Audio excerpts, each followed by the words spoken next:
Air India విమాన ప్రమాదంలో మళ్ళీ కొత్త డౌట్లు. Captain Sumit Sabharwal flight fuel స్విచ్లు ఆఫ్ చేశాడంట. ఎందుకు ఆఫ్ చేశావు అని ఇంకో పైలట్ అడిగినప్పుడు నేనేం ఆఫ్ చేయలేదు, అదే ఆఫ్ అయింది అని కెప్టెన్ సుమిత్ సబర్వాల్ చెప్పాడంట.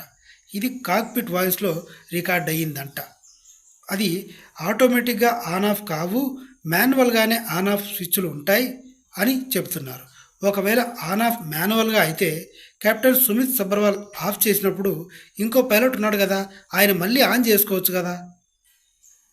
ఇలా ఎన్నో క్వశ్చన్స్ రైజ్ అవుతున్నాయి. ఫైనల్గా ఇంకో కంక్లూజన్ ఏంటంటే, ఈ కెప్టెన్ సుమిత్ సబర్వాల్ ఎవరైతే స్విచ్ ఆఫ్ చేశాడని నిందలు వేస్తున్నారో ఆయన మానసిక పరిస్థితి గత నెల రోజుల క్రితం నుంచి సరిగా లేదు అని మెడికల్ సర్టిఫికేట్ కూడా ఇచ్చారంట. ఇచ్చిన తర్వాత మరి ఫ్లయింగ్కి ఎలా పర్మిషన్ ఇచ్చారో, అది ముందు చూసుకోలేదో, మిగతా వివరాలు తెలియాల్సి ఉంది.